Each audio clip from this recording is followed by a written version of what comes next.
नमस्कार, आपका स्वागत है। आप देख रहे हैं डुग्गर खबरें और आपके साथ मैं हूं जासमिन शर्मा। बुलेटिन की शुरुआत करेंगे एक बेहद अहम खबर के साथ। केंद्रीय गृह मंत्रालय ने आतंकी संगठन जैश-ए-मोहम्मद से जुड़े पीपल्स एंटी फासिस्ट फ्रंट को अब आतंकवादी संगठन घोषित कर दिया है। यह कार्रवाई इस संगठन के जम्मू कश्मीर और अन्य स्थानों पर आतंकी गतिविधियों में संलिप्त होने के चलते की गई है। गृह मंत्रालय ने कहा कि पीएएफएफ सुरक्षा बलों, राजनीतिक नेताओं और अन्य राज्यों से रखने वाले जम्मू कश्मीर में काम कर रहे नागरिकों को लगातार धमकियां दे रहा है और हमलों को अंजाम देने के लिए युवाओं को भर्ती भी कर रहा है। उल्लेखनीय है कि गृह मंत्रालय ने गुरुवार को टीआरएफ पर प्रतिबंध लगाया था और अब शिकंजा पीएएफएफ पर खिंचा गया है। आपको बता दें, इसी के साथ सरकार ने जैश-ए-मोहम्मद से जुड़े पीएएफएफ पर बैन लगाया है। गुरुवार को टीआरएफ पर प्रतिबंध लगाया गया था। आतंकी गतिविधियों में पीएएफएफ संलिप्त है। पीपल्स एंटी फासिस्ट फ्रंट पर अब बैन लगा है। गृह मंत्रालय ने पीएएफएफ को बैन कर दिया है। मंत्रालय की अधिसूचना के मुताबिक लश्कर ए तौयबा से जुड़े अरबाज अहमद मीर को भी आतंकी घोषित किया गया है। इससे पहले अबू खुबैब, एजाज अहंगर, इस तरीके से तमाम खूंखार आतंकियों पर शिकंजा कसा जा चुका है और अब पीएएफएफ पर आतंकी गतिविधियों में संलिप्त होने के इल्जाम में इन्हें बैन किया गया है। हमारे सहयोगी शैलेंद्र इस वक्त हमारे साथ जुड़े हुए हैं और हमारे सहयोगी समीर कश्मीर से हमारे साथ जुड़े हैं। शैलेंद्र, सबसे पहले मैं आपसे जानना चाहूंगी, टीआरएफ के बाद अब पीएएफएफ पर प्रतिबंध लगाया गया है और कुल मिलाकर ये कहा जा सकता है कि गृह मंत्रालय अब आतंकवाद के खिलाफ कड़ा रुख अख्तियार करता हुआ नजर आ रहा है। शैलेंद्र। हाँ बिल्कुल जैस्मिन, ये एक एक्टिव मोड में फिलहाल सरकार दिख रही है, जहां पर एक के बाद एक न सिर्फ आतंकी संगठनों के खिलाफ बल्कि जो इंडिविजुअल आतंकी उनके खिलाफ भी कार्रवाई की जा रही है। हमने कल ही देखा कि किस तरह से टीआरएफ पर प्रतिबंध लगाया गया और टीआरएफ बन चुका था कश्मीर में टारगेटेड किलिंग्स को लेकर, और पिछले करीब 2.5-3 सालों से लगातार ऐसे मामले सामने आ रहे थे जहां पर टारगेटेड किलिंग्स हो रही थी, उसकी जिम्मेदारी टीआरएफ ले रहा था। लेकिन अब पीएएफएफ को भी प्रतिबंधित कर दिया गया है, इसको आतंकी संगठन घोषित कर दिया गया है यूएपीए कानून के तहत। तो ऐसे में एक बड़ी कार्रवाई है। आपको बता दें कि पीएएफएफ की अगर हम बात करें तो 3 जून 2021 को जो बीजेपी नेता राकेश पंडिता की हत्या हुई थी, उसकी जिम्मेदारी पीएएफएफ ने ली थी। वहीं 11 अगस्त 2021 को जो रजौरी जिले में ईद के दिन एक आतंकी हमला हुआ था, उसकी जिम्मेदारी भी पीएएफएफ ने ली थी। और वहीं पुंछ में एक बड़ा आतंकी हमला 2021 11 अक्टूबर को हुआ था, जिसमें करीब 9 भारतीय जवान जो है वो शहीद हुए थे, उसकी जिम्मेदारी भी पीएएफएफ ने ली है। तो कुल मिलाकर बड़े आतंकी हमले को अंजाम देने में, और इतना ही नहीं, ये भी बताया जाता है कि जो ये आतंकी हैं इनका संबंध सीधे जैश से है। तो कहीं ना कहीं रिक्रूटमेंट में युवाओं को बरगलाने के लिए, उनको उकसाने के लिए आतंकी हमलों का वो वीडियो रिकॉर्ड करते थे बॉडी कैमरास के जरिए। ये एक नई स्ट्रेटजी थी कि किस तरह से आतंकी हमलों को अंजाम दिया जाएगा और अपने आप को वो एक हीरो की तरह पेश करें। तो इस तरह की गतिविधियां हुई हैं उनकी तरफ से, आतंकी हमलों को अंजाम दिया गया है और अब इनके खिलाफ जो पाबंदी लगाई गई है उससे साफ है कि भारत सरकार कड़े कदम उठा रही है ऐसे आतंकी संगठनों के खिलाफ, जो भले ही जैश और लश्कर नहीं है लेकिन उनके जो ऑफशूट्स हैं, जो नाम बदलकर आतंकी हमले करते हैं, उनके खिलाफ ये बड़ी कार्रवाई की गई है केंद्र की तरफ में। बिल्कुल शैलेंद्र, क्योंकि बार बार ये जिक्र कर रहे हैं कि टीआरएफ के ऊपर प्रतिबंध लगा दिया गया, पीएएफएफ के ऊपर प्रतिबंध लगा दिया गया, कई ऐसे आतंकी हैं जो पाकिस्तान से ऑपरेट कर रहे हैं, उन पर बैन लगा दिया गया है। लेकिन इस बीच ये समझना बहुत जरूरी होगा कि यूएपीए एक्ट 1967 के तहत जो ये प्रतिबंध लगाया जाता है, इससे क्या फर्क पड़ता है और क्या बदल जाता है इन आतंकवादियों के लिए और आतंकवादी संगठनों के लिए, जरा ये भी दर्शकों को समझाइए शैलेंद्र। चाहूंगा कि पीएएफएफ को लेके भले ही इस बारे में बहुत ज्यादा लोग नहीं जानते होंगे, लेकिन ये एक आउटपुट है जैश-ए-मोहम्मद का। जैश-ए-मोहम्मद की संगठन है जिसमें अक्सर पाकिस्तानी होते हैं और वो बड़े आतंकी हमलों को, जो फिदाइन अटैक्स होते हैं, उनको वो अंजाम देते आ रहे हैं। जब दबाव होता पाकिस्तान पे तो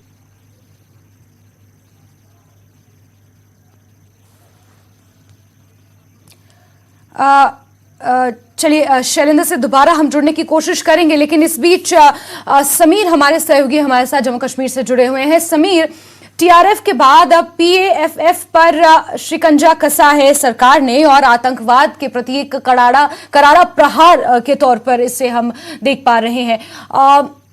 इससे पहले अगर हम बात करें जिस तरीके से जमात इस्लामी के ऊपर प्रतिबंध लगा था और उसके बाद से हम लगातार देख रहे हैं कि उनकी संपत्तियों को सीज किया जा रहा है, जगह जगह छापेमार कार्रवाइयां उनकी संपत्तियों पर हो रही हैं, तो क्या अब हम ये माने, क्योंकि टीआरएफ और पीएएफएफ भी जम्मू कश्मीर में आतंकवादी गतिविधियों में संलिप्त है, उनके ऊपर भी इसी तरीके से अब शिकंजा कसा जाएगा घाटी में? बिल्कुल आपने सही कहा और ये अब होने वाला है। देखिए पीएएफ हो टीआरएफ हो, उन पे दोनों पे पाबंदी लगाई गई है और ये इसलिए लगाई गई है क्योंकि ये दोनों आउटफिट्स जो हैं वो सिक्योरिटी, स्टेबिलिटी और पीस के लिए एक बड़ा खतरा बन रहे थे। और जिस तरह से आतंकवादी घटनाएं थे, टारगेट किलिंग, सॉफ्ट टारगेट्स को, नॉन लोकल लेबरर्स को, जो मजदूर यहाँ पे जम्मू कश्मीर में आते हैं, कश्मीरी पंडित जो माइनॉरिटीज वहाँ पे जॉब करते हैं, PM package employees, reserve categories employees, अब जम्मू में भी उन्होंने अपना दायरा बढ़ाया, राजौरी में। तो ये सारी चीजें देखकर सरकार ने ये फैसला किया। मेरे साथ इस वक्त है बीजेपी के सीनियर लीडर और पूर्व उप मुख्यमंत्री कविंद्र गुप्ता। गुप्ता साहब, टीआरएफ और 24 घंटे के अंदर अंदर पीएएफएफ पर पाबंदी, क्या हम माने कि सरकार अब बहुत सख्त हो गई है आतंकवाद? देखिए, सरकार आतंकवाद के प्रति जो जीरो टॉलरेंस की नीति अपनाए हुए है और जिस प्रकार से पिछली घटनाएं हुई उसके लिए जरूरी था कि लोग इस वक्त वहां पर हालात खराब करने की कोशिश कर रहे हैं उसको बैन लगाया जाए। इसके लिए कोई सोचने की ना तो जरूरत थी, तो इसलिए ये पाकिस्तान समर्थित आतंकवादी जो लगातार यहाँ पर हालात खराब करने की कोशिश कर रहे हैं, तो मुझे लगता है कि सराहनीय कदम है और इस कदम को उठाया जाना बेहतर है। तो आपको लगता है कि जिस तरह से टीआरएफ और उसके बाद 24 घंटे पे ये दोनों आउटफिट्स हैं, बाकी आउटफिट्स भी हैं, पाकिस्तान ने इनको ऑफशूट बनाया था क्योंकि लश्कर और जैश पे ज्यादा इंटरनेशनल दबाव था, फिर इनको नया नाम देके अपनी सरगर्मियां की। तो लेकिन अब जब बैन लगा है तो आपको लगता है कि इनके खिलाफ भी जिस तरह जमात इस्लामी के खिलाफ कार्रवाई, इनके खिलाफ बिल्कुल कड़ी कार्रवाई होगी। और इससे पहले भी ये 2021 में जो मेंढर में लोगों को मार चुके हैं, ये भी कहा जाता है कि जो ये डीजी लोहिया का कत्ल हुआ था वो भी इन्हीं लोगों द्वारा किया गया। बहुत सी ऐसी संदिग्ध गतिविधियां ये समय समय पर करते हैं और ये भी ढूंढने की जरूरत है कि इनके साथ कौन लोग यहाँ पर काम कर रहे हैं। तो मुझे लगता है कि सख्त कार्रवाई जल्द ही होगी। पाकिस्तान, आप देखिए राजौरी में जो घटना हुई, तो कहा ये है कि पाकिस्तान अब जो उनके आतंकवादी हों राजौरी में या जम्मू में अपना दायरा बढ़ाने जा रहे हैं, कराने की कोशिश कर रहे हैं, तो आपको लगता है कि उनको पहले नकेल कसनी पड़ेगी? बिल्कुल, सरकार पहले से ही और सुरक्षा बल पहले से ही एक बेहतर काम कर रहे हैं, लेकिन इस प्रकार की जब इक्का दुक्का घटनाएं हो जाती हैं तो चिंता बढ़ना स्वाभाविक है। तो मुझे लगता है कि सरकार ने नई रणनीति अपनाई है और इन लोगों को बैन करके एक सख्त कार्रवाई और कड़ी कार्रवाई इन पर की जाने वाली है। तो आपको लगता है कि अगर इसी तरह के कदम उठाए जाएंगे तो वो दिन दूर नहीं कि जब गवर्नमेंट ये कह रही है कि जीरो टॉलरेंस, जीरो लेवल पे मिलिटेंसी आएगी? क्योंकि पाकिस्तान भी अपनी कोशिशें तो तेज कर रहा है, लेकिन अब ऐसे कदम उठाने की सख्त जरूरत है कि बाकी जितने भी और आउटफिट्स हैं, टेरर आउटफिट, उनके खिलाफ भी। देखिए, पाकिस्तान और ऐसी आउटफिट्स के खिलाफ लगातार ऐसे कश्मीर में शांति बहाली के लिए, जम्मू कश्मीर में शांति बहाली के लिए कदम उठाए जा रहे हैं। तो मुझे लगता है कि इस पर कोई किसी को मौका नहीं दिया जाएगा। जो भी आज एंटी नेशनल काम करते हैं और जम्मू कश्मीर की जो परिस्थितियां हैं उसको खराब करना चाहते हैं, उस पर कोई भी समझौता नहीं है। तो मुझे लगता है कोई कितना भी बड़ा कौन भी इसमें शामिल होगा उसको छोड़ा नहीं जाएगा। कुछ पार्टियां जो है, पॉलिटिकल पार्टियां, वो जो ऐसे इकदाम उठाते हैं उस पर वो खुश नहीं दिखती है। आपको क्या लगता है कि इस पर सियासत नहीं करनी चाहिए क्योंकि टेरर का कोई मतलब नहीं होता, कोई इंसानियत? देखिए, कुछ ऐसी पार्टियां हैं जो संदिग्ध हैं और जो हमेशा से मिलिटेंट्स और ऐसी आउटफिट्स का, जमायत इस्लामी का और हुर्रियत का समर्थन करती रही हैं। आज उसको बर्दाश्त नहीं किया जा सकता। जो भी लोग इसके लिए उनकी सपोर्ट में खड़े रहेंगे उन पर भी कार्रवाई होनी चाहिए और होगी। बीजेपी क्या मानती है, क्या आपको लगता है? आप किस तरह से देखते हैं, क्योंकि आप बहुत देखिए जी समीर, आप सीनियर हैं, कब तक ये मिलिटेंसी का आपको लगता है कि पूरे जीरो लेवल पे आ जाए? देखिए, नॉर्थ ईस्ट को किस प्रकार से सफाया किया गया नक्सलाइट का, दूसरे लोगों का, आज नॉर्थ ईस्ट है जो बिल्कुल ठीक है। इसी प्रकार से कश्मीर में एक बेहतर हालात जो पिछले लोगों ने ढीलमुल नीति के कारण से वहां पर हालात बनाए हैं, तो मुझे लगता है कि जल्द ही कश्मीर में शांति व्यवस्था लौटेगी और कोई भी ऐसा बिल्कुल समीर, जिस तरीके से आतंकवाद पर कड़ा प्रहार किया जा रहा है होम मिनिस्ट्री द्वारा, टीआरएफ के बाद अब पीएडब्ल्यूएफ पर भी प्रतिबंध लगा दिया गया है।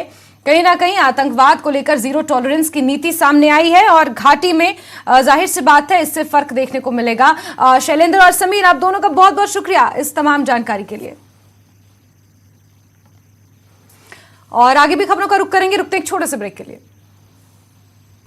और ब्रेक के बाद खबरों में बात करेंगे मौसम की। जम्मू में ठंड से कोई राहत नहीं मिल पाई है। जम्मू संभाग में दूसरे दिन भी पारा 10 डिग्री से नीचे रहा। अगले 4 दिन में जम्मू में बारिश और पहाड़ी इलाकों में बर्फबारी के आसार हैं।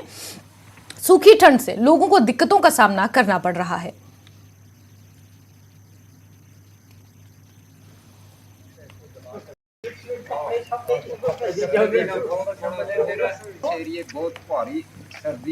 और ठंड से जल्द लोगों को राहत मिलती हुई नजर नहीं आ रही है, क्योंकि कश्मीर में चिलाई कलान का समय भी चल रहा है। ऐसे में अगर जम्मू की भी बात करें तो पारा 10 डिग्री से नीचे बना हुआ है। सूखी ठंड से लोग परेशान हैं। और सरोज का रुख करेंगे, श्रीनगर से हमारे साथ सीधे जुड़े हुए हैं सरोज। क्योंकि चिलाई कलान का समय चल रहा है और ऐसे में कड़ाके की ठंड पड़ रही है, क्या हालात है मौसम के वहां पर?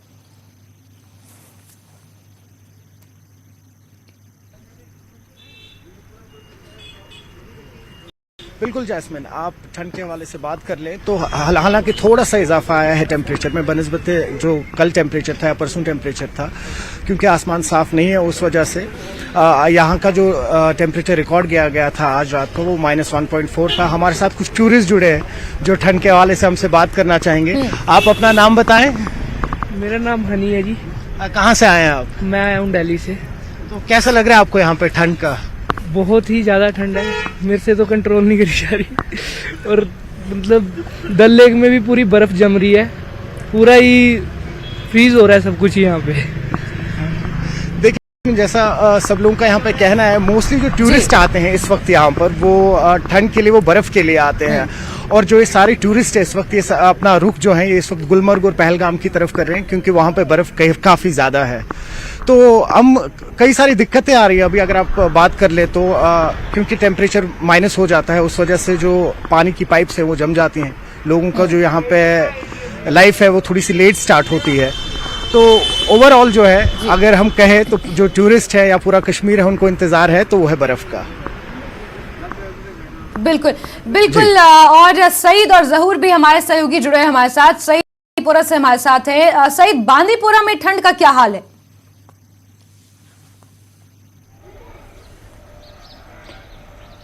जी जैस्मिन, अगर हम बांदीपुरा डिस्ट्रिक्ट की बात करेंगे तो जो मौसम विभाग ने पहले ही बताया था कि अब बारिशें हो सकती हैं, बर्फबारी हो सकती है, तो मतलब कल से अबर आलूद है। खासकर जो बांदीपुरा गुरेज रोड है उसको एडमिनिस्ट्रेशन ने ट्रैफिक के लिए बंद कर दिया है, क्योंकि खदशा है कि उस एरिया में बर्फबारी ज्यादा होती है और बर्फानी तोदे पे अक्सर गिराते हैं। इस वजह से जो रोड है बांदीपुरा गुरेज रोड उसको इंतजामिया ने बंद किया है और वहां जो मशीनरी है बर्फ हटाने के लिए उसको एक्टिव मोड में रखा है ताकि किसी भी किस्म की सूरत हाल से निपटा जा सके। जी जास्मीन। जहूर का रुख करेंगे, कुलगाम से हमारे साथ जुड़े हुए हैं। जहूर, क्योंकि अगर मेट डिपार्टमेंट की बात करें तो मेट्रोलॉजिकल डिपार्टमेंट के अनुसार 8 और 10 जनवरी का दिन बताया गया है जब स्नोफॉल हो सकता है। कुलगाम में क्या स्थिति इस वक्त बनी हुई है मौसम की?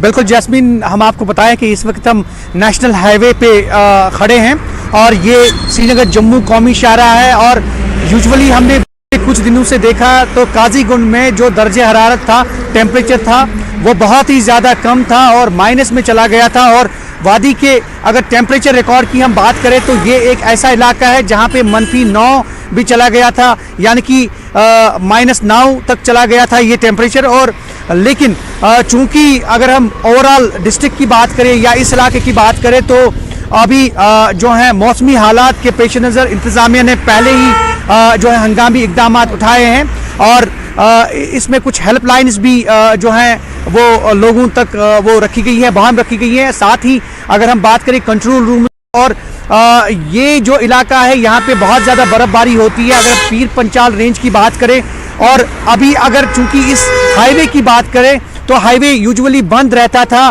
बिकॉज ऑफ हैवी स्नोफॉल, लेकिन अब चूंकि नवयुगिया टनल भी बन गया है उसकी वजह से काजीगुंड से बानिहाल का रास्ता काफ़ी आसान हो गया है। वो एक बहुत बड़ी खुशखबरी है। और आप मेरे पीछे देख सकते हैं, ये देखिए बिल्कुल रवां दवा है ट्रैफिक पूरा।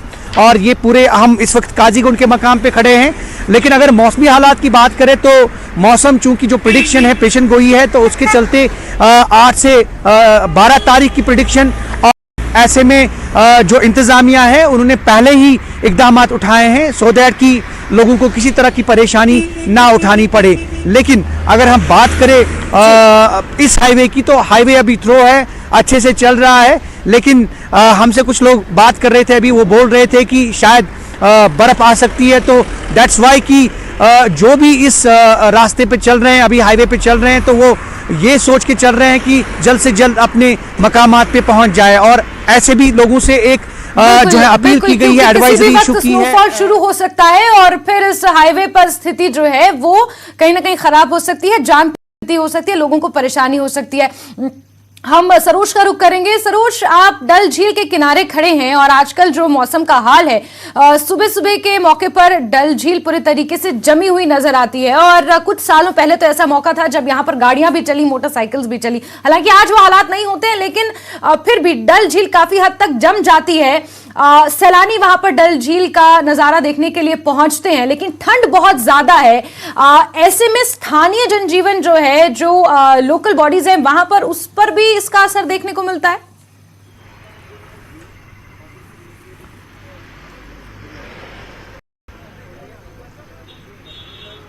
बेशक जैस्मिन, देखिए हम जैसा भी आपसे बात कर रहे थे कि अगर हम बात करें पानी के हवाले से, तो पानी जो है, जो यहाँ की पानी की पाइप से वो जम जाती हैं क्योंकि माइनस टेम्परेचर होता है, उस वजह से थोड़ी सी दिक्कतें आ जाती हैं।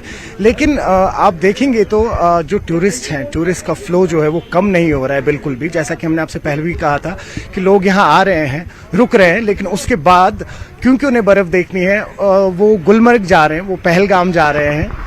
और हम लाइव की बात करें तो थोड़ी सी लेट स्टार्ट होती है यहाँ पे आजकल, लाइव थोड़ी सी लेट स्टार्ट होती है, करीब 11 सवा 11 के करीब बाकी जो दुकानें हैं वो खुल जाती हैं। और डल भी जो है सुबह सुबह थोड़ा सा यहाँ पे फ्लो टूरिस्ट का जो है वो थोड़ा सा कम रहता है। लेकिन टूरिस्ट जो है, टूरिस्ट आ रहे हैं, यहाँ की लाइव जो है वो बिल्कुल चल रही है। जैसा कि हमने आपसे पहले भी कहा कि अब जो ये टूरिस्ट है और यहाँ के लोकल जो है, कश्मीर जो है, अगर इंतजार है तो वो है बर्फ का। जी जैस्मिन। बिल्कुल। और हमारे साथ जुड़े हुए सईद भी, सईद आपका भी रुख करेंगे, लेकिन राजन हमारे साथ जुड़े हुए हैं, राजन का भी रुख करेंगे। जम्मू से राजन हमारे साथ जुड़े हैं। राजन, कश्मीर की अगर बात करें तो वहां पर मौसम का जो हालात है वो बहुत ज्यादा सरप्राइजिंग नहीं है, क्योंकि ऐसा वहां पर रहता है, इतनी ठंड वहां पर पड़ती है अमूमन। लेकिन जम्मू की भी अगर बात करें तो 10 डिग्री से नीचे टेम्परेचर बरकरार है बहुत लंबे समय से। सूखी ठंड से जम्मू में भी लोग परेशान हैं। राजन, लेकिन आज सुबह रजौरी में जहां मैं मौजूद हूं वहां पे धूप खिली हुई है अच्छी खाली, और जो दुकानें हैं अब आहिस्ता आहिस्ता, जो डांगरी की घटना हुई थी उसके बाद अब जिंदगी मामूल पे आने लगी है। यहाँ पे जो तमाम काम काज होते हैं दिन के, वो नॉर्मल डेज की तरह उसकी शुरुआत हो गई है। हालांकि ना कभी भूलने वाला जो गम है वो यहाँ डांगरी के लोगों को दिया गया है आतंकवादियों से। लेकिन जैसे कहते हैं मौसम भी बदलता है और जो हालात हैं वो भी बदलते हैं, तो अब डांगरी में हालात बदलने लगे हैं। यहाँ पे जो मामूल की जिंदगी है वो वापस पटरी पे आने लगी है। जी बिल्कुल। तो अमूमन जो जीवन है वो पटरी पर जम्मू में आने लगा है। लेकिन अगर कश्मीर की बात करें, हमारे साथ सईद जुड़े हुए हैं। सईद, चिलाई कलान का जो समय है ये कब तक रहेगा और क्या आगे आने वाले समय में ठंड से लोगों को राहत मिलती हुई नजर आ रही है?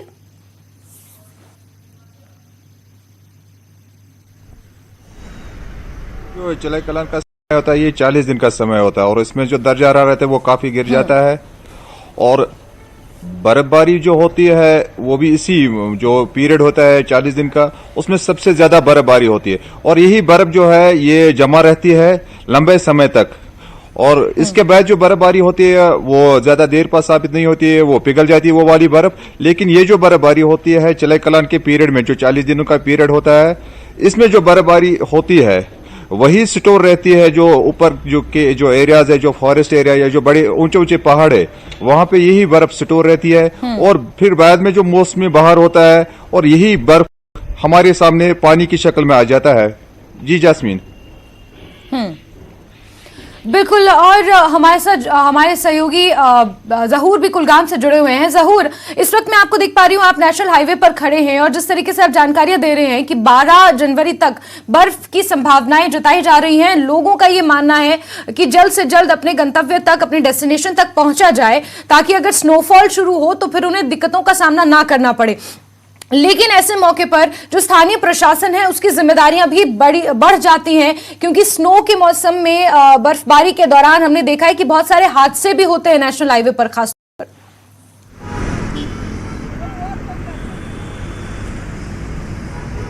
बिल्कुल जैस्मीन, दुरुस्त है। और हाईवे की अगर हम बात करें तो यूजुअली जो पास्ट माजी में हमने देखा तो हाईवे पे काफ़ी घटनाएं घटी।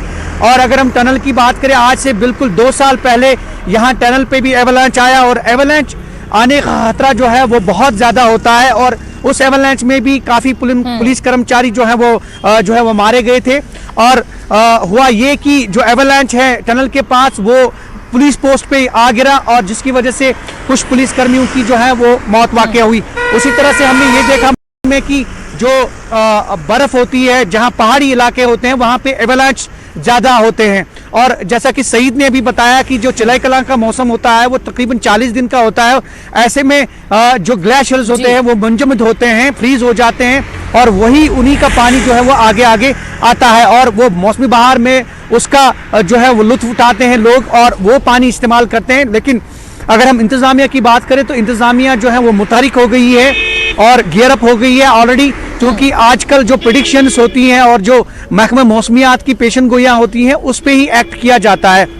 और खासी तौर पे अगर हम इंतज़ामिया की बात करें, डिविजनल इंतज़ामिया की बात करें, तो इस हाईवे पे पहले ही ये जो है अलर्ट किया जाता है। और वेदर एडवाइजरी के चलते जो है ट्रैफिक पुलिस जो है रियासत जम्मू कश्मीर की, वो भी अपनी एडवाइजरीज वक्तन फवक्तन जो है वो जो है इजरा करती है ताकि लोग जो हैं सेफ अपनी जर्नी करें।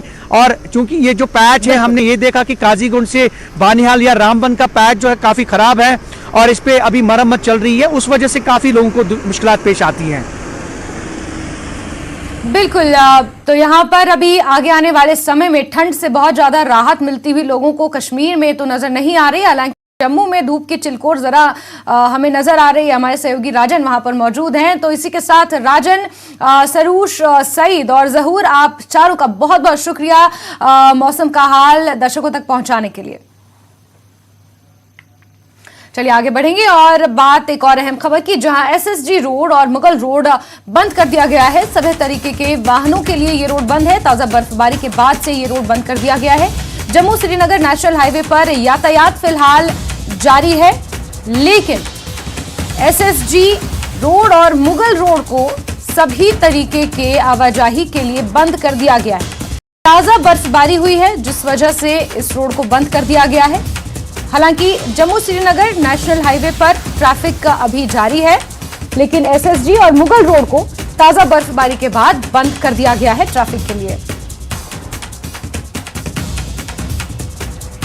और इसी के साथ बुलेटिन में फिलहाल के लिए बस इतना ही, लेकिन जम्मू कश्मीर, लद्दाख और हिमाचल की तमाम खबरों को जानने के लिए आप जुड़े रहिए न्यूज़ 18 JKLH के साथ। नमस्कार।